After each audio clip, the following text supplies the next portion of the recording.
बताओ जी। Solve the following and select the correct option. Find the sum of the smallest three-digit odd positive integer and the additive inverse of the smallest two-digit prime number. In a set of three numbers, the first number is -5, the second number is the additive inverse of the first number, and the third number is the additive inverse of the second number. What is the sum of the three numbers? कर लोगे? आसान है।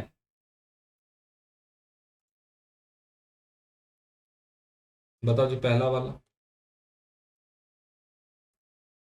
मेरी प्यारी बच्चों, smallest three digit positive integer कौन सा है?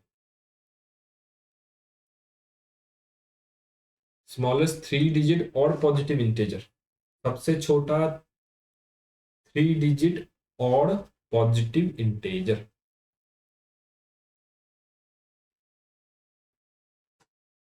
सबसे छोटा थ्री डिजिट नंबर क्या है? 100। सबसे छोटा 100 है, और हमें कहा है थ्री डिजिट और, तो 100 के बाद 101 आता है। 101 इज द, ये और भी है, थ्री डिजिट भी है, पॉजिटिव भी है, राइट? तो सबसे छोटा कौन सा हो गया? 101। And the additive inverse of the smallest two digit prime number. तो smallest two digit prime number, two digit कहां से शुरू होता है बेटा? 10 से।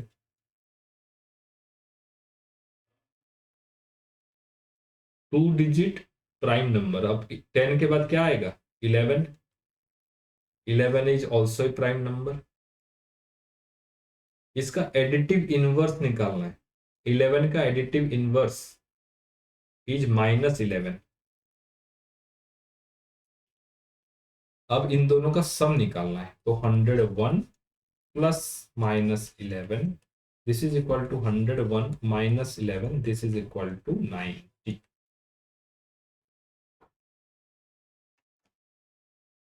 This is equal to 90। आसान है, बस समझने समझने की बात है, समझ में आना चाहिए।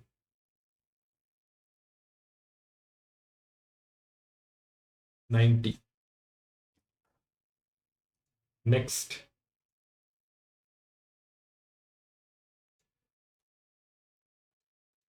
बताओ जी, साई बताओ क्या बनेगा सीक्वेंस? एक मिनट एक मिनट एक मिनट एक मिनट। वैसे 90 आ गया तो ऑप्शन ए होगा या फिर डी होगा?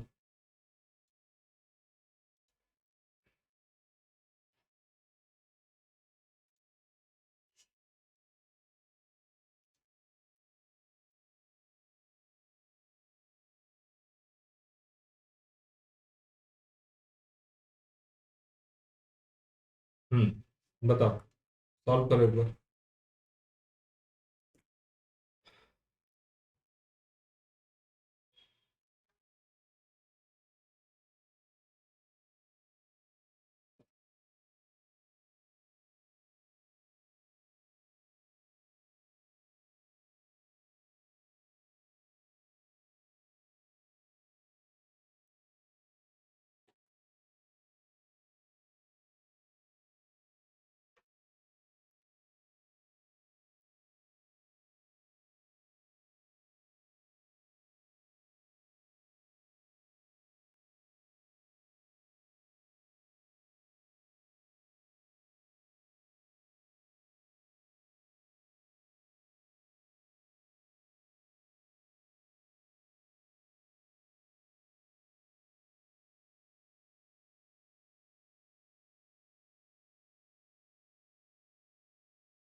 क्या आया सही?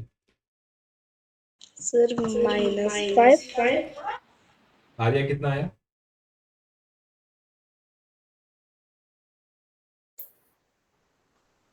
सर पूरा आंसर बताऊं? हाँ हाँ।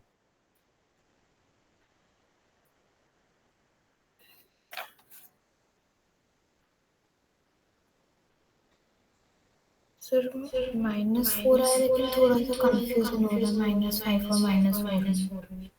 देखो, in a set of 3 numbers, the first number is -5, the second number is the additive inverse of the first number, that means +5, and the third number is the additive inverse of the second number, तो +5 का additive inverse -5. What is the sum of the 3 numbers? मतलब तीनों को add कर दो, तीनों को add कर दो, -5 + 5 कैंसिल, -5. 4 कहाँ से आएगा?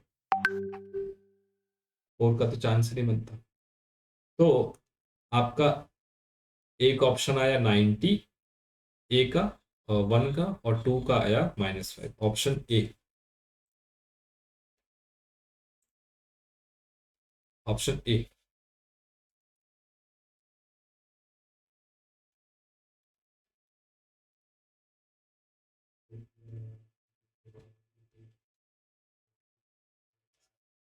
इसको खत्म कर लेना आज, हाँ, कहीं जाना नहीं. लास्ट पेज है, हमें इसको एक बार पढ़ लेना है आज.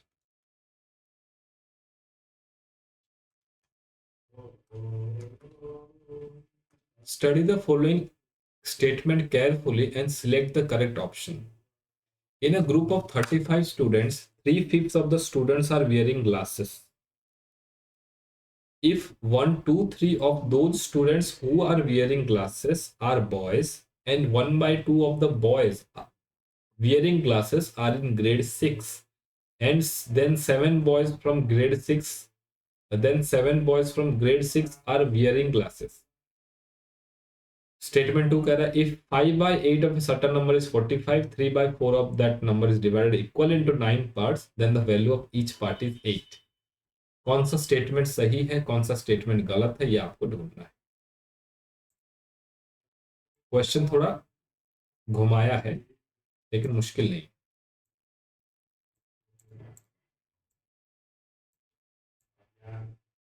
बताओ जी, क्या समझे इससे?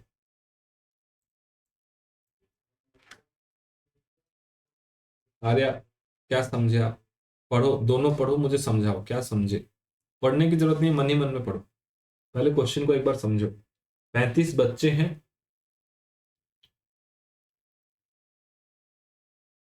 फ्रैक्शन फ्रैक्शन करते चलो, आंसर आ जाएगा. स्टेप बाय स्टेप चलो, आंसर आ जाएगा.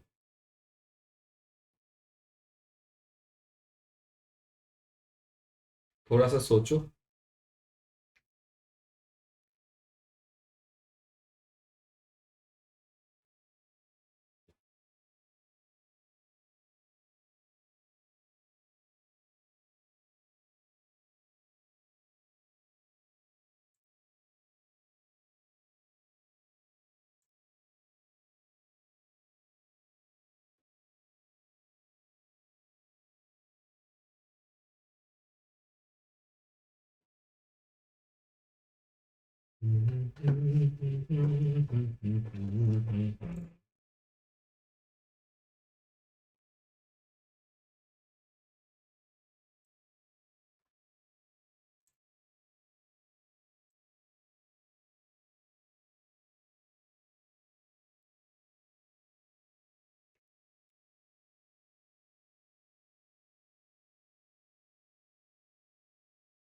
मेरी प्यारी बच्चों, बताओ बताओ बताओ.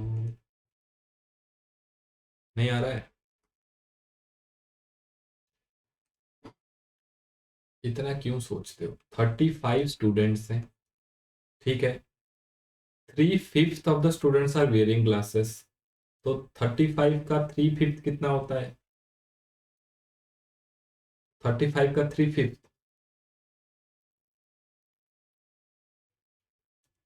हाँ जी, 35 का 3/5.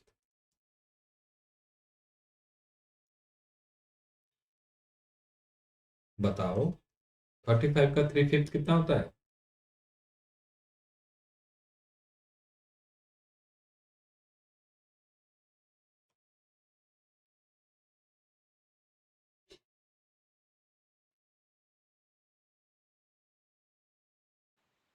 सर 21। 21, मतलब 21 बच्चों ने चश्मा पहना हो. Clear? If 2/3 of those students wearing glasses are boys. अब 21 का 2/3 बताओ जी। 21 Sir, का 40. 14, वेरी गुड, बहुत बढ़िया, है ना। 14 कौन है, बॉयज हैं। And 1/2 of the boys are wearing 1/2 of the boys wearing glasses are in grade 6। तो इन 14 बच्चों में से, 14 लड़कों में से 1/2 मतलब 7, 7 जो है लड़के, वो किस में है, क्लास 6 में। या B6 लिख रहा हूं, 7 लड़के क्लास 6 में है। Then 7 boys from grade 6 are wearing glasses. 1/2 of the boys wearing glasses are in grade 6. Then 7 boys from grade 6 are wearing glasses. तो आंसर इसने बताया कि 7 boys, इसका मतलब 7 boys from grade 6 are wearing glasses। Absolutely right, 7 आया है answer. तो statement 1 हमारा करेक्ट है। यस और नो, स्टेटमेंट 1 हमारा करेक्ट है। तो आप लोगों को देखो स्टेप बाय स्टेप जाना था, कुछ भी नहीं करना है। 35 का 3/5, 21 का 2 था, ऐसे डायग्राम बना करके करेंगे एग्जाम में। हाँ, स्कूल के जैसा लिखेंगे नहीं लंबा लंबा, डायग्राम बना बना के करेंगे, तब जल्दी होगा। लिखो लिखो साई, एक बार लिखो इसको। नहीं लिखोगे तो कैसे होगा। मैं बहुत जल्दी ओलंपियड का भी फुल लेंथ टेस्ट लेने वाला हूँ आप लोग का। ये तो आप लोगों के एग्जाम में आ गया। अगले साल तक कम से कम 25-30 एग्जाम दे करके जाना।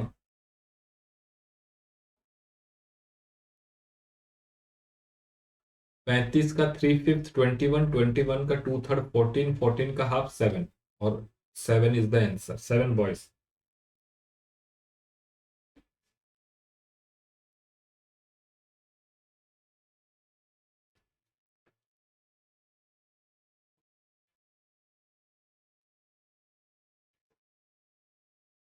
Done, very good. चलो जी, अब स्टेटमेंट 2।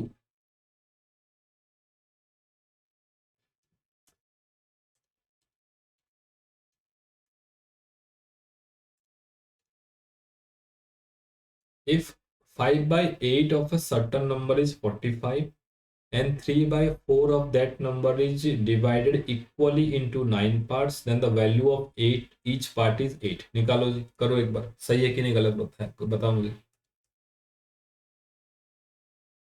अरे कितना आसान है, स्टेप बाय स्टेप करो, कुछ नहीं, स्टेप बाय स्टेप चलो। 5/8 ऑफ ए सर्टन नंबर, ये सर्टन नंबर को x मान लो, पहले इसको निकालो पहले।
हाँ सही बताओ।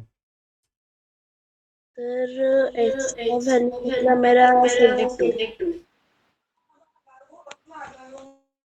उसके बाद 3/4 ऑफ 72, 72 का 3/4 इज हाउ मच। 72 का 3/4, 18।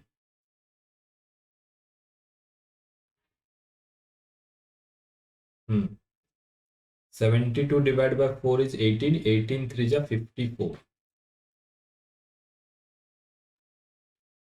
54 आ गया। अब ये जो 54 है ना, इसको 9 पार्ट में बांटना, डिवाइड किया गया। तो 54 को जब डिवाइड बाय 9 करोगे क्या आना चाहिए? 6। यस और नो? दिया है क्या? 8। तो this is incorrect, this is incorrect, 6 आना चाहिए।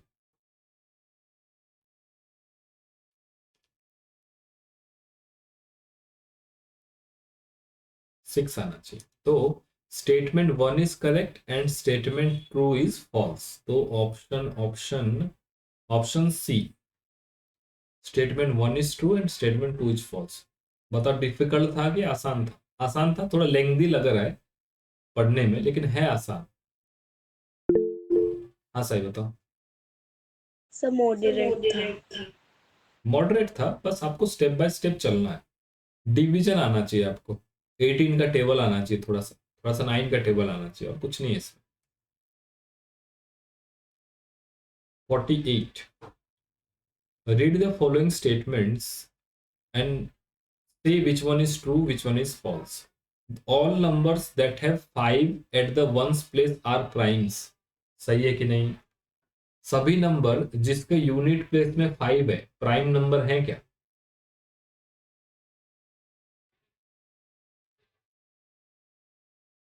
नहीं है। 5, 15, 25, 35, 45, 5 प्राइम है, 15 नहीं है। 15 का 3 और 5 1, 15 नहीं है। 25 नहीं है, 35 नहीं है, तो this statement is false. The largest number less than 299 that is divisible by 4 is 298. The largest number less than 299 divisible by 4 is 298. ये 298 4 से डिवाइड होता है कि नहीं पता करो। 4 से डिविजिबिलिटी का नियम क्या है?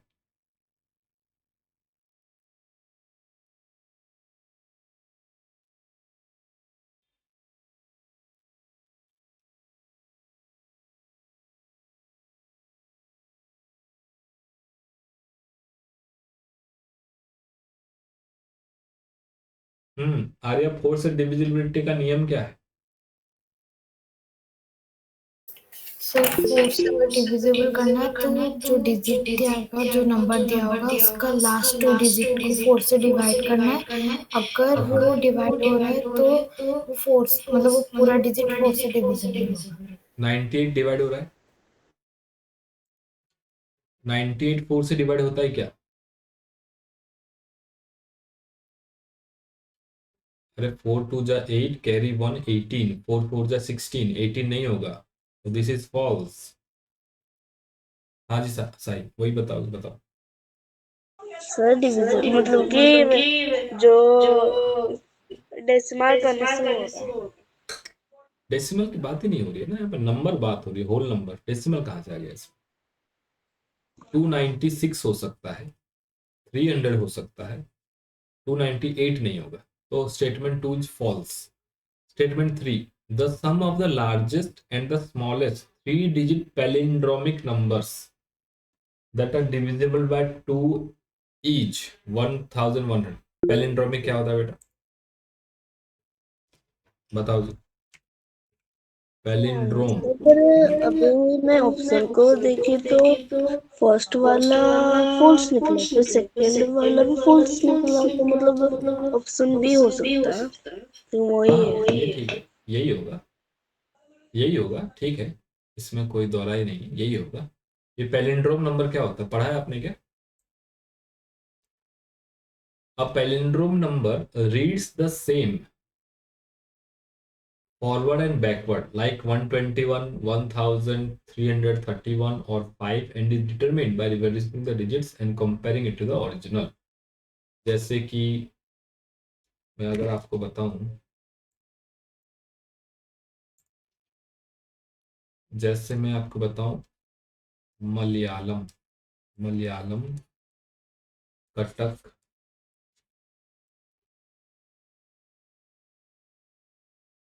मलयालम, मलयालम और कटक। ये मलयालम को अगर आप उल्टा लिखोगे तो कैसे लिखोगे बेटा? मलयालम को उल्टा लिखोगे तो म ल या ल म, वही आएगा। कटक को अगर उल्टा लिखोगे तो क, फिर ट, फिर क, वही आएगा। तो पैलिंड्रोम नंबर्स भी सेम चीज होता है नंबर्स में। जैसे मैं बोलूं 121, अगर इसको उल्टा लिखते हैं तब भी 121। 11, इसको उल्टा लिखेंगे तब भी 11। या फिर single digit number, let's say 5, 5 को उल्टा लिखेंगे तो 5 ही आएगा। 33, 33 को उल्टा लिखेंगे तब भी 33 आएगा। 44 को उल्टा लिखेंगे तब भी 44 आएगा। हाँ जी बेटा। सर 99 भी हो सकता है। 99 भी हो सकता है, 111 भी हो सकता है, 333 भी हो सकता है। तो ऐसे सभी नंबर जिनको उल्टा लिखने के बाद भी वही आए उसको क्या बोलेंगे? पैलिंड्रोम बोलेंगे।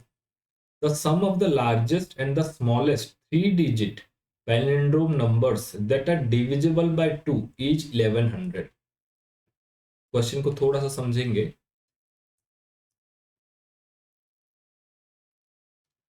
सम of the largest and the smallest 3 digit palindrome numbers, सबसे बड़ा और सबसे छोटा 3 digit palindrome numbers that are divisible by 2।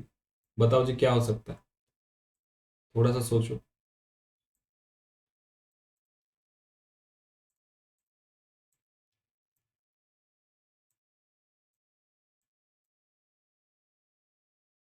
Some of the largest and smallest 3 digit palindrome number that are divisible by 2।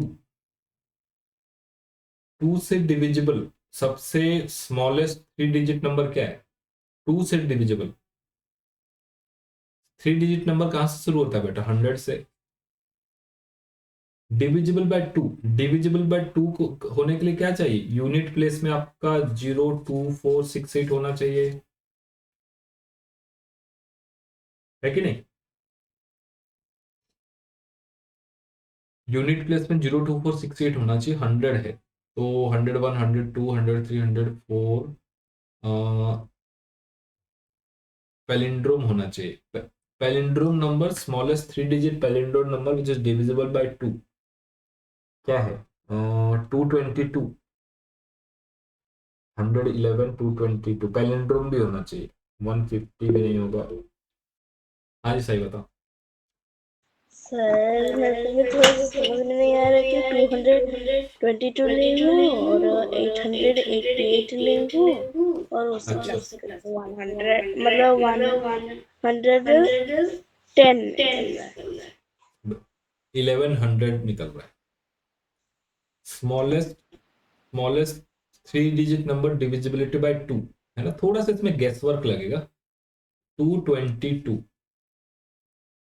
और सबसे बड़ा क्या है बेटा? 888, क्योंकि यूनिट प्लेस में 02468 में से कुछ चाहिए। अब इन दोनों को ऐड कर दो, इन दोनों को ऐड कर दो।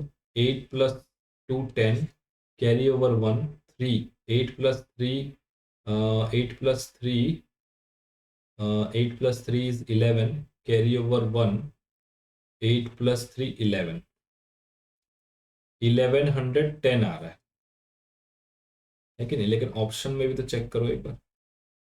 फॉल्स, फॉल्स, तीसरा वाला ट्रू आना चाहिए ना, तो 1100 ही होगा,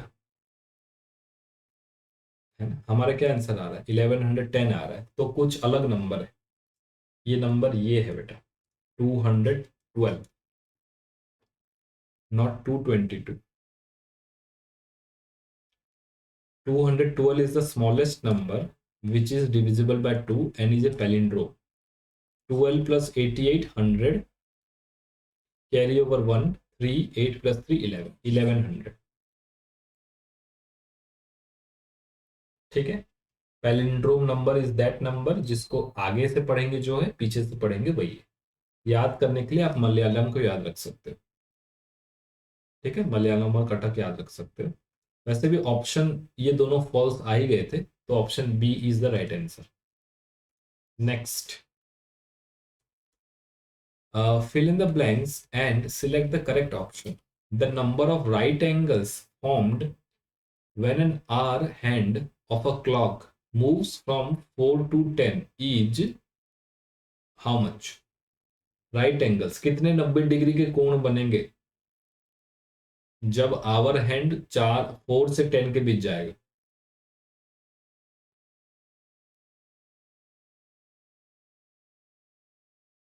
the number of right angles formed. ये थोड़ा हिट एंड ट्रायल करना पड़ेगा। हाँ जी बेटा बताओ। सर 2। कैसे निकाला आपने? सर मैं अपने रूम के घड़ी देखी, फिर उससे जब मैंने 4 से लेकर 10 तक देखी तो पूरा 180 डिग्री हो रहा है। तो अगर 90 डिग्री इसमें पूछा गया है तो और एक भी 90 होगा, 90 प्लस होने से 180। सही बात। 4 से 10 के बीच 180 बन रहा है।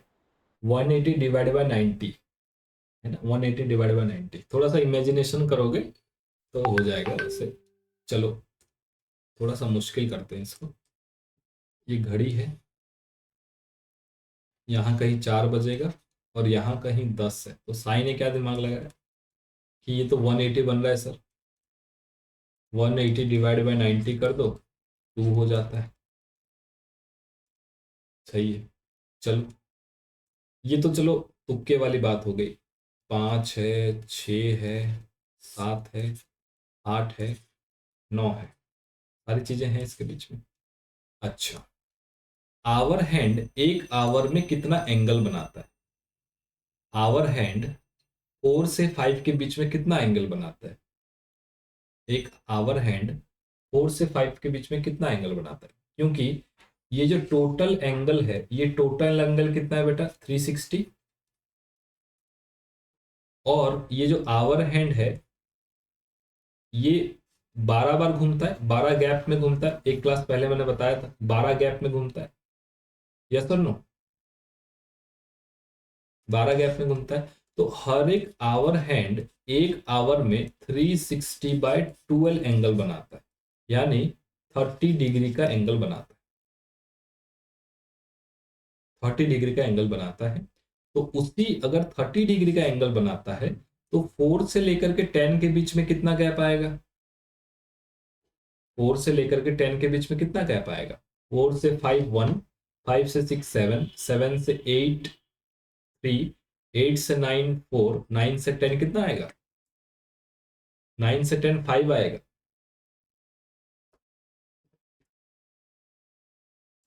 समझे नहीं?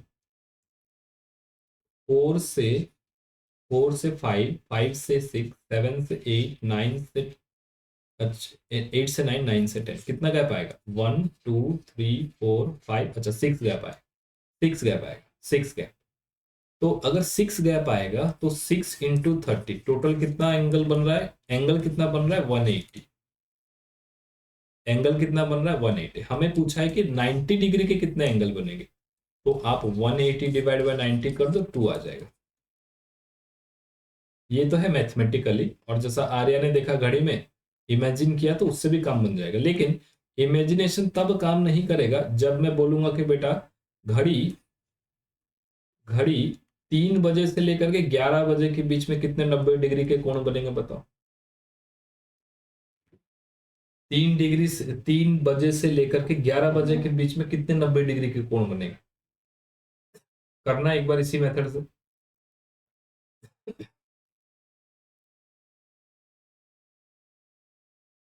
3 बजे से लेकर 11 बजे के बीच के एंगल एक बार निकालो।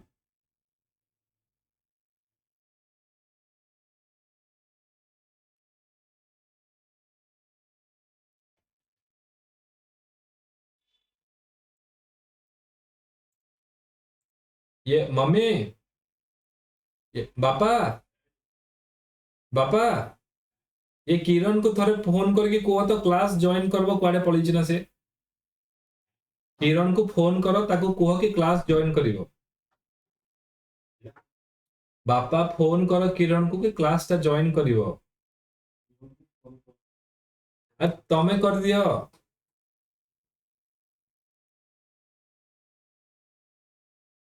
ତମେ କରିଦେଇକି କୁହ କି କ୍ଲାସ୍ ଚାଲିଛି, କ୍ଲାସ୍ ଜଏନ୍ କର, କୁଆଡେ ସେ ଫେରାର ହେଇଗଲା।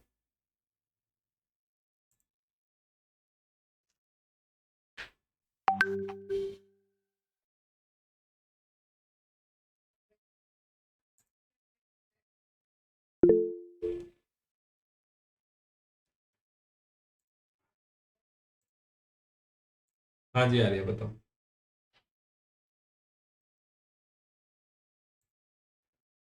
हाँ किरण, सॉरी साई बताओ। 120 डिग्री। 120 डिग्री। 11 से 3 के बीच में कितना गैप बनेगा? 11 minus 3 that is equal to 8, है ना? तो कितना डिग्री बनेगा? 8 इंटू 30, 240 डिग्री बनेगा। 120 कैसे होगा? आधा हाँ बेटा, सर उसका आधा आधा क्यों करोगे आप? आधा कर दीजिए। आधा क्यों करोगे?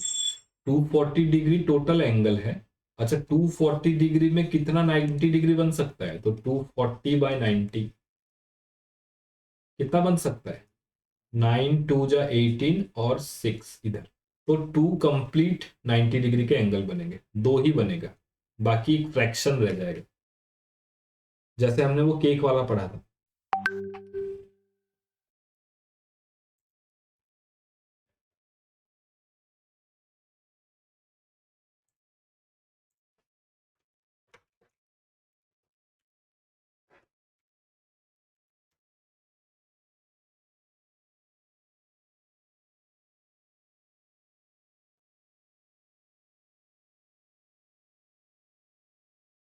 किरण क्लास नहीं कर रही है, वो गाना गा रही है उधर।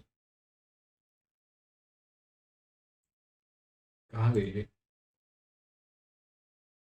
अरे बेटा एक बार किरण को फोन करना,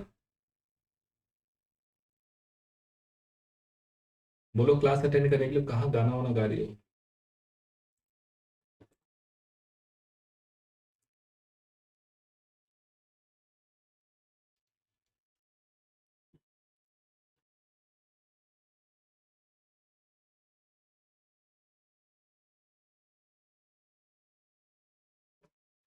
उसने कुछ गाना सीखा है, वो गाना गा रही है वो।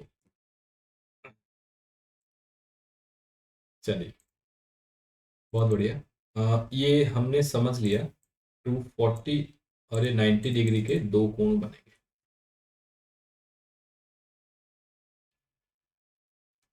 तो आपका दो तो होना चाहिए। The angle bisector of right angle divides it into angles of. Angle bisector मतलब जो किसी एंगल को समान भागों में बांटता है। हाँ जी आ रही है। सर मैं अभी किरण को फोन की तो वो बोली कि उसका वाईफाई कनेक्शन पूरा कट गया है, बिल्कुल भी मतलब हो नहीं रहा है, तो इसलिए वो ज्वाइन नहीं कर पा रही है। डेटा तो होना चाहिए ना मोबाइल। हम्म। तो angle bisector of right angle, right angle का एंगल बाइसेक्टर क्या होता है बेटा? अभी आप लोग पढ़ोगे। हाँ जी साई बताओ। 45 होगा। 45 होगा, बिल्कुल होगा। एंगल बाइसेक्टर मतलब जो एक एंगल को समान भागों में बांटता है। तो 90 डिग्री को समान भागों में बांटेंगे तो 45 हो जाएगा। तो 45 यहाँ पर भी है, 45 यहाँ पर भी है, वैसे ऑप्शन ए आएगा। और एक देख लेते हैं। The largest angle formed between the hands of a clock at 9 o'clock is. जब घड़ी में 9 बजे हैं तो सबसे ज्यादा एंगल क्या बनेगा? Between between the hands of a clock. Hands मतलब यहाँ पर आवर हैंड और मिनट हैंड। आवर हैंड और मिनट हैंड के बीच में सबसे ज्यादा एंगल क्या बनेगा? 9 बजे। इमेजिन करो, घड़ी में जब 9 बजेंगे तो आवर हैंड 9 पे होगा और मिनट हैंड कहाँ पे होगा? 12 बजे में। सबसे ज्यादा एंगल क्या बनेगा? आर्या, सबसे बड़ा एंगल क्या बनेगा?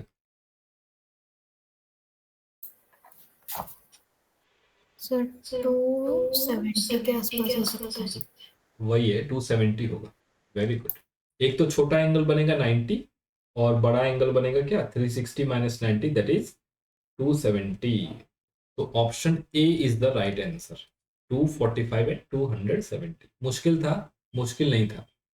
आसान था, थोड़ा सा इमेजिन करेंगे तो हो जाएगा। नेक्स्ट, चलो जी, match the following and select the correct option. Column A, ये एक स्क्वायर है तो उल्टा दिया गया है, बीच में डॉट है, ऐसा है। अब फिर ये ऐसा घूम रहा है, फिर एक ट्रायंगल है और एक सर्कल है। हमें क्या कहा गया है, हमें कहा गया है कॉलम टू देखेंगे एक बार। The order of rotational symmetry is equal to 3, angle of rotational symmetry is equal to 120, number of lines of symmetry is equal to 2। Kiran तो कहाँ चली गई थी? सर वो पूरा ही नेटवर्क कम हो गया था, मतलब डाउन हो गया। इसका डाउन हो गया था, वाईफाई का डाउन हो गया। यस सर, वाईफाई पूरा खत्म हो गया था, तो अभी ट्राई करके एक बार ज्वाइन करके। डाटा पैक तो होना चाहिए ना तुम्हारे पास, नहीं है? सर हमारा पूरा वाईफाई में चलता है।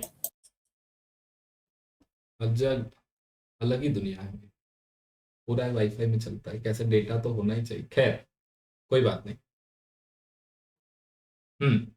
ऑर्डर ऑफ रोटेशनल सिमेट्री और angle of rotational symmetry, number of lines of symmetry, order of rotational symmetry. Order of rotational symmetry एक ही बात है, हर जगह वही आ रहा है।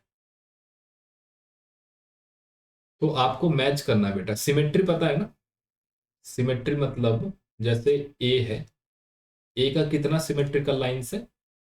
बीच में से काटेंगे तो एक सिमेट्रिकल लाइन है ना। लेफ्ट लेफ्ट और right both are mirror image. जैसे बी बोलूं मैं, बी बोलूं तो इसका सिमेट्री कहां पे बनता है? ऐसा,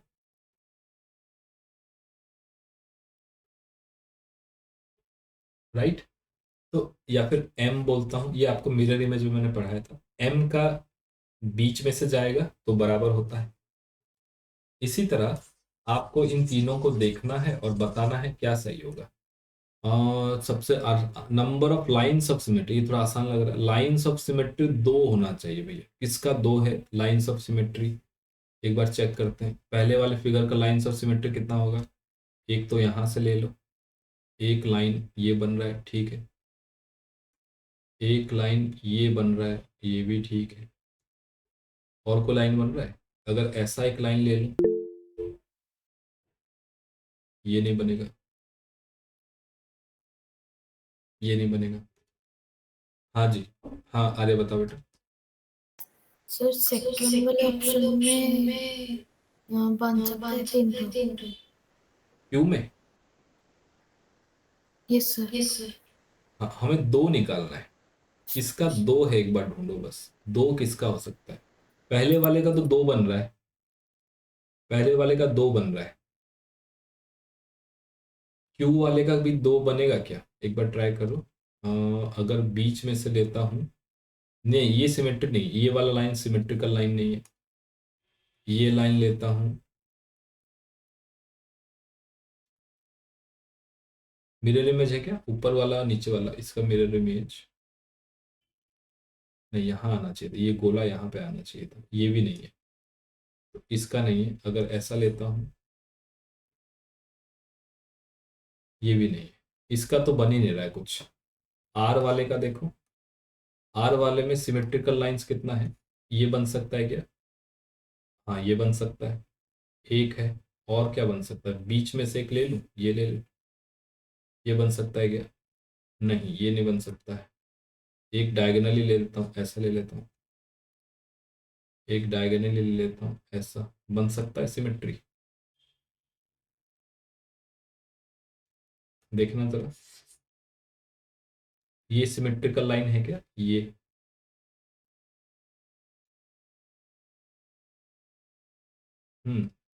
लग तो रहा है मुझे। हाँ ये सिमेट्रिकल है।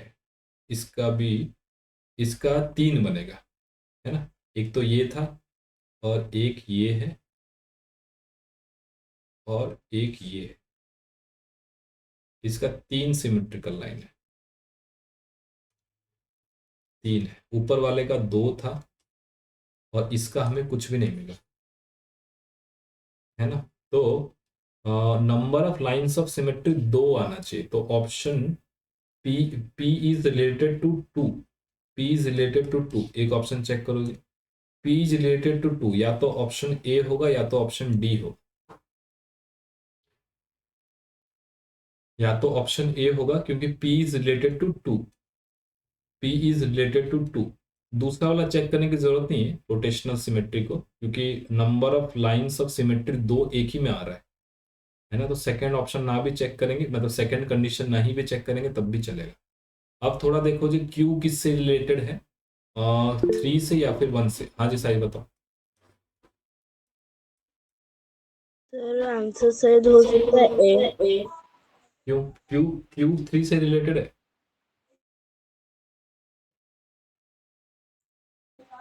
सर अगर बोले तो मतलब बीच बीच में जो गैप है, आधा ट्रायंगल है, तो वो मतलब एंगल टाइप का है, वहीं से हो सकता है।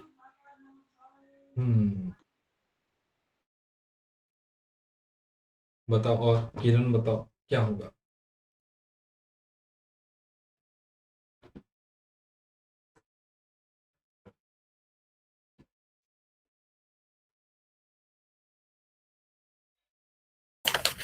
सर मतलब जो क्यू है वो अभी हमें मिल नहीं रहा है, मतलब इसका कुछ भी। तो जो पी अगर हम 2 से रिलेट करें और आर 1 से रिलेट होना चाहिए, क्योंकि आर जो है सिमेट्री 3 है। तो पहले हमें आर में सिमेट्री 3 मिल रही, तो और फिर मुझे लगता है 4 का तो कुछ मतलब क्यू का कुछ मिला नहीं, तो हमें मुझे लग रहा है ए होना चाहिए।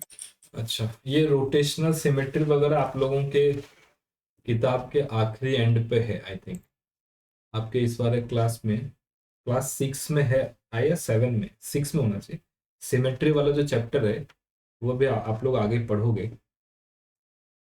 तो उसमें आपको समझ में आएगा कि एक रोटेशनल सिमेट्री क्या होता है ना। रोटेशनल सिमेट्री मतलब थोड़ा सा भी मैं समझा देता हूँ हल्का सा, ये पूरा चैप्टर पढ़ेंगे ना तब आएगा ये समझ में।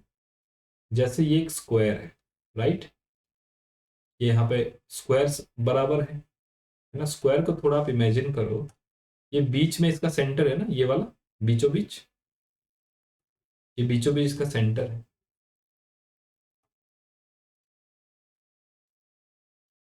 बीच में इसका सेंटर है ना,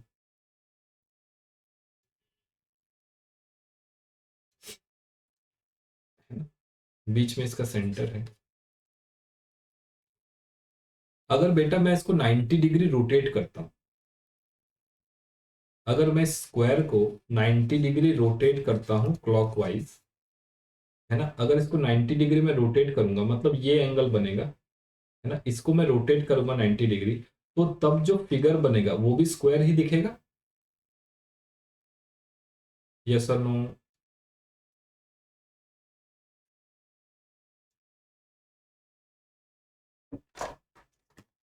जैसे ये एक परफ्यूम का डब्बा है, ये सीधा है, अगर मैं इसको 90 डिग्री रोटेट करता हूं तो ये कैसा दिखेगा?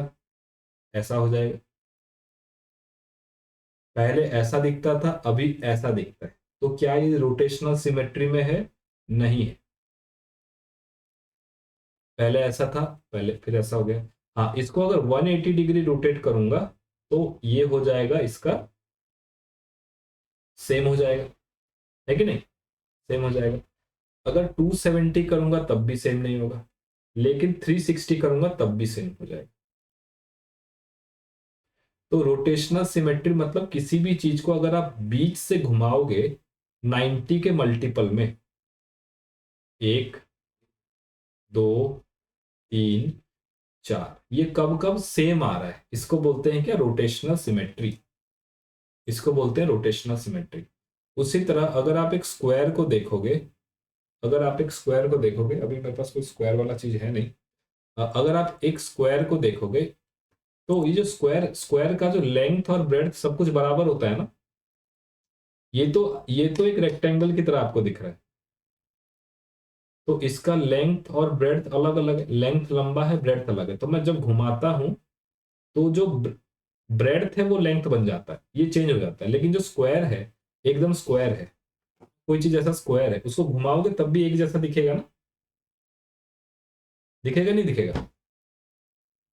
90 डिग्री में भी सेम दिखेगा, 180 में भी सेम दिखेगा, 270 में भी सेम दिखेगा और फिर आपका 360 में भी सेम दिखेगा।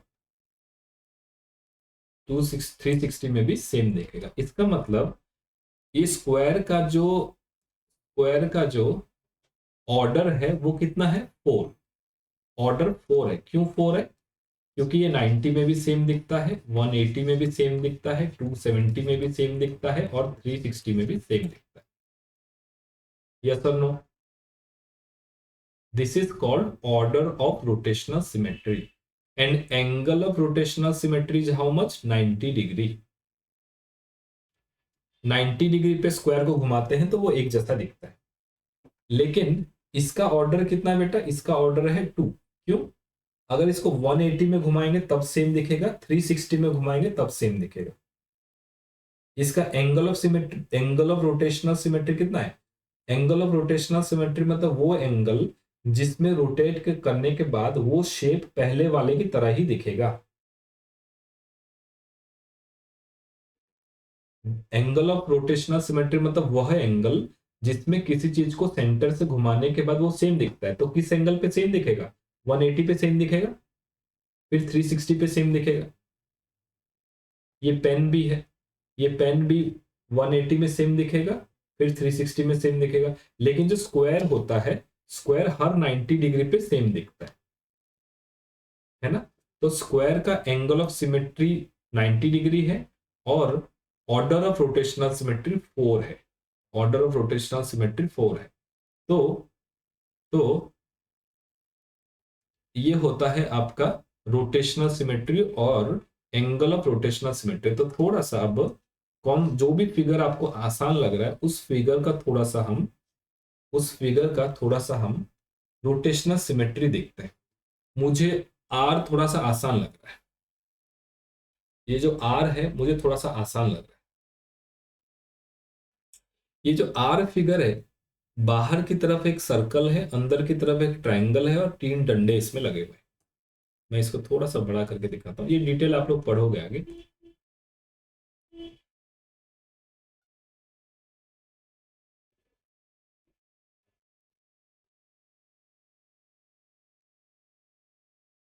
ये फिगर आपको दिख रहा है बच्चों? अच्छा, ये फिगर बेटा कब सेम होगा? जैसा दिख रहा है ना, जैसा दिख रहा है वैसा ही दिखना चाहिए। डंडा ऊपर है, ये डंडा इधर है, हर डंडे के बीच में ये 120 डिग्री का गैप है।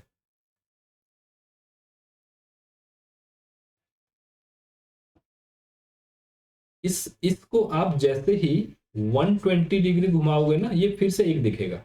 मतलब इस पॉइंट को आप इधर 120 ले जाओगे ना, उसके बाद भी इसको जब 120 ले जाओगे ना, तो ये पॉइंट यहां आ जाएगा, ए यहां आ जाएगा, बी यहां आ जाएगा और सी यहां आ जाएगा।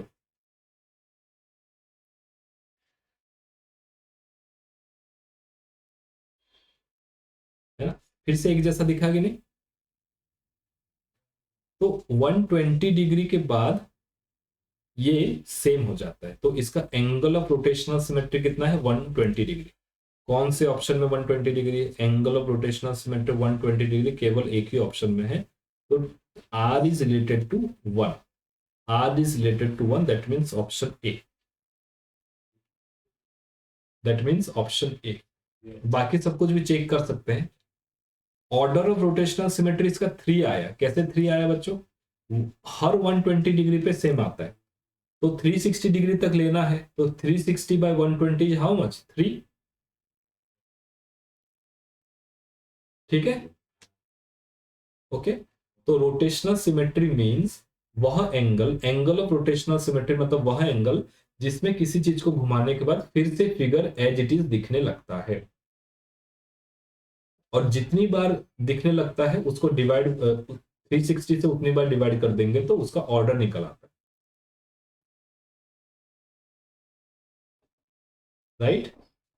जैसे मैं बोल रहा हूं आपको, ये मेरा बॉल है,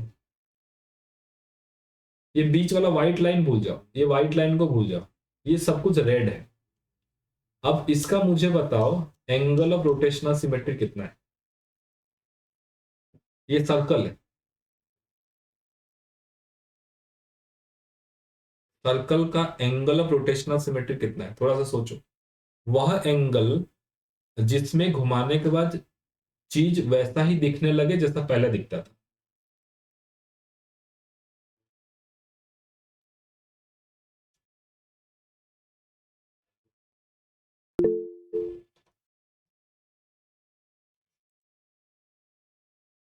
बताओ आर्या, बताओ।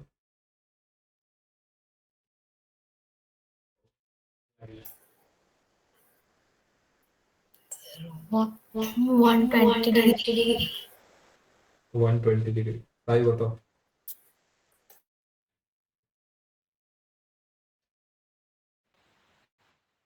Sir sir 360 degree. किरण बताओ। सर 360 डिग्री हो सकता है, पर मुझे मतलब जो जब भी हम सर्कल को घुमाएंगे तो वो जब भी जिस भी एंगल में घुमाएंगे वैसा ही तो दिखेगा। वो एंगल कितना है? 0 डिग्री। घुमाना जीरो पे घूमेगा कैसे? अरे गधो, 1 डिग्री। अरे 120 कैसे होगा? 120 से पहले का किसी डिग्री पे मैं थोड़ा सा घुमा देता हूँ, इसको ऐसा भी घुमा दूं। ये व्हाइट लाइन को भूल जाओ, मैं थोड़ा सा ऐसा भी घुमा दूं। अच्छा ये दिखाता हूँ, ये अब मैं थोड़ा सा, आपको कुछ चेंज दिख रहा है? मैंने घुमाया थोड़ा सा, नहीं लग रहा है ना? मैंने 1 डिग्री घुमाया, फिर घुमाया, फिर घुमाया, फिर घुमाया, तो ये हर डिग्री पे सेम दिखता है।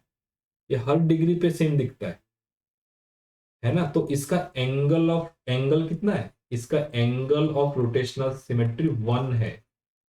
और इसका ऑर्डर ऑफ रोटेशनल सिमेट्री कितना है? ऑर्डर है इसका 360। ऑर्डर इसका 360 है, क्योंकि हर एंगल पे ये सेम दिखता है। यस और नो? ठीक है, हर एंगल पे ये सेम दिखता है। तो option A is the right answer. ठीक है जी। तो this brings us to the end of this sample paper और योर एग्जाम सिलेबस। इसमें तो देखो, आपके लिए मुश्किल मुश्किल सवाल कुछ हैं जो शुरू में रीजनिंग से रिलेटेड, जो रीजनिंग से रिलेटेड है, मैंने कुछ मार्क किया था, वो थोड़े से मुश्किल है जिसको हम कवर करेंगे। ये करीब 15 नंबर तक, 15 नंबर तक जो है आपको एक्स्ट्रा पढ़ना है, जो मैं आपको संडे संडे के क्लास में पढ़ाता हूँ। लेकिन 16 नंबर से लेकर के 50 नंबर तक, मतलब बच्चों 15 क्वेश्चंस, और इधर आपके 35 क्वेश्चंस। 35 क्वेश्चंस तो सीधे सीधे आपके मैथ्स बुक से, आपके डीएवी क्लास 6 के मैथ्स बुक से। और ये जो 15 क्वेश्चंस है ये मैं आपको पढ़ाता हूँ, ये रीजनिंग से। तो बताओ, अगले साल तक अगर आप केवल अपनी मैथ्स की किताब करोगे तो 35 से क्या 32 क्वेश्चन ठीक नहीं कर सकते? कर सकते हो। बाकी रहा ये 15 सवाल, तो इसको हम क्या एक साल में कवर नहीं कर पाएंगे? बिल्कुल कवर कर लेंगे, कवर कर लेंगे ना। तो अगले साल जब नवंबर 28 को एग्जाम हुआ था, अगले साल नवंबर 28 तक क्या हम कम से कम 46 आउट ऑफ 50 क्वेश्चंस नहीं कर सकते? कर सकते हैं। अरे कर सकते, नहीं कर सकते? कर सकते हैं ना। अरे मैंने सिस्टम बताया, इसमें सोचने वाले क्या बात है? सिस्टम है ये, यही सिस्टम है। केवल आप अपनी मैथ्स की किताब को अच्छे से पढ़ लोगे तो 32 क्वेश्चन तो हो ही जाएगा, बाकी 2-3 क्वेश्चन मिस हो सकता है ना? अच्छा, बाकी चीज है समय का, टाइम। टाइम का खेल है, क्योंकि 50 क्वेश्चन है और 60 मिनट है, बड़ी नाइंसाफी है ना? 50 क्वेश्चन है, 60 मिनट है। अब ये टाइम को हमको मैनेज करना पड़ेगा। इसके लिए हमारे पास बहुत अच्छा तरीका है जिसको बोलते हैं 3P: practice, practice and practice. ये 3P है, प्रैक्टिस, प्रैक्टिस एंड प्रैक्टिस। इसके अलावा दूसरा कोई तरीका नहीं। कोई बाबा जी की बूटी कोई मंदिर का दर्शन, कोई पहाड़ों पे गमन, कोई योग प्राणायाम कुछ काम नहीं करेगा। प्रैक्टिस करना पड़ेगा, है ना। कोई धूप अगरबत्ती झाड़ फूंक कुछ काम नहीं करेगा, पढ़ना ही पड़ेगा। है ना, पढ़ना ही पड़ेगा, प्रैक्टिस ही करना पड़ेगा। ठीक है जी, लेकिन हो जाएगा, है ना। ठीक है जी, तो आप लोग अपनी डीएवी की मैथ्स किताब क्लास 6 वाले को अच्छे से पढ़ो। समर वेकेशन में उसको हम दोबारा रिवाइज भी करेंगे, है ना। आपकी समर वेकेशन में भी क्लास चलेगी, कहीं जाना नहीं, है ना। उसमें हम और प्रैक्टिस करेंगे, ठीक है। चलिए, ओम सर्वे भवन्तु सुखिनः, सर्वे सन्तु निरामयाः, सर्वे भद्राणि पश्यन्तु, मा कश्चित् दुःखभाग् भवेत्। ओम शांति शांति शांति। ठीक है बच्चों, कल मिलते हैं। Take good care, tata, goodbye. Thank you thank you sir. Sir. Thank you बेटा।